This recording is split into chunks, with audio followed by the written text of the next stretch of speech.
Hey guys, welcome to another episode of the Abir Ifat Show. I am very excited Ajke to talk about the new Hoichoi series headline. It feels so good to finally see some like fresh, unique concept on screen. The writers Shoaib Ahmed Chauki and Ayman Asif. If you see their previous work like Kaisar, Mainkar Chipai, Takdir, Utsav, Bonor of the Express, Karagar, they know their craft very well. They brought that old classic humor style with that intensity. Even the dialogues are very simple but effective. Most people would enjoy.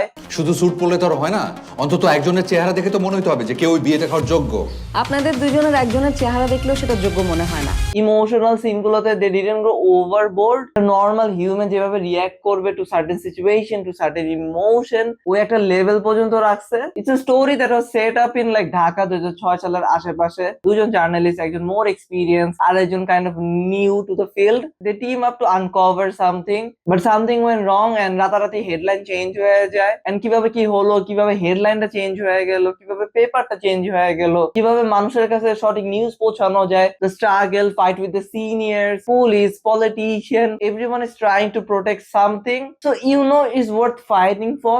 Even though this is a fiction, you can still find a deeper meaning to it and can relate it with real life incidents. 8টা এপিসোডের এই series, প্রত্যেক episode 30 থেকে 40 minute. Future থেকে past থেকে প্রেজেন্টে jump করতেছিল। So the editing was good. প্রত্যেকটা জিনিস ঠিক মতো ধরে রাখছে বা অ্যালাইন করতে পারছে, যার কারণে স্টোরিটা অত কমপ্লিকেটেড লাগে না। ইন্টারেস্ট বজায় রাখে। সাসপেন্স গুলো ঠিক মতো দেখানোর কারণে অডিয়েন্সরা ইজিলি হুক হয়ে যায়। And basically it's a binge watch করার মতো একটা series. If we talk about the acting, Apurba did a fantastic job. তুমি যদি ওর আগের সিরিজ গুলো দেখো, গোলাম মাসুদ, বুকের মধ্যে আগুন বা ডার্ক জাস্টিস এর মতো না, এইখানে বড় বড়ের মতো কাঁপাইছে। ওর যে ক্যারেক্টারটা না, ওই পার্সোনাটা খুব সুন্দরভাবে ধরে রাখছে। More experience, smart journalist who can guide and take control. অন্যদিকে ইয়াশোয়ানের যে ক্যারেক্টার ছিল, a newbie, impatience, like a journalist trying to find his identity, ও খুব সুন্দর মতো প্লে করছে। তুমি যদি তার আগের কাজগুলাও দেখো, স্বপ্নজাল, ফরগেট মি নট এর মতো যদি ভালো স্ক্রিপ্ট পায়, ই ক্যান ডেলিভার। এন্ড এইটা তো প্রুভ করে দিছে।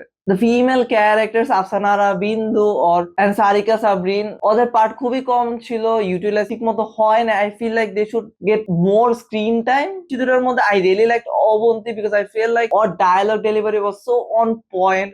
এসব অনেক পুরনো লাইন আঙ্কেল, নতুন কিছু ইউজ করে। She was so natural and so funny. Special cameo তো চঞ্চল was really good. Like it was so unexpected. ও যতক্ষণ স্ক্রিনে ছিল ওই ইন্টেন্সিটি ধরে রাখছিল। আমাদের যে ভিলেন শ্যামল, ওর পুরো সিরিজে খুব একটা ডায়লগ নাই বললেই চলে। আর ও যতক্ষণ স্ক্রিনে ছিল না, ওর এক্সপ্রেশন দিয়ে he was really the villain. ওর মেনেসিং লুক, একটা ডেঞ্জারাস একটা ফিল আসতেছিল যে না, এখনই কিছু একটা হয়ে যাবে, ও এখনই কিছু একটা করবে। আর ওর মুভমেন্ট গুলো ওই রকমই ছিল। ডিরেক্টর অনিমকে দেখে আমার খুবই ভালো লাগছে। He knows he can deliver it and he believes in his work. তুমি যদি তোর আগের লাইক কাজগুলো দেখো, ওই কাজগুলো দেখার পর না এক্সপেকটেশন অলরেডি বেড়েছিল আমার। Even the costume designer Fari Turin who worked in Insaf, Dum, Gulmohar 200, so you know she don't miss. And এইখানেও মিস করে নাই। প্রত্যেকটা ক্যারেক্টারের ড্রেস এত পারফেক্টলি ছিল, কোনো ড্রেসই আনন্যাচারাল লাগে নাই বা ক্যারেক্টারের বাইরে লাগে নাই। To be honest, this is a great series. তোমরা যারা দেখো নাই, please do watch it. Fresh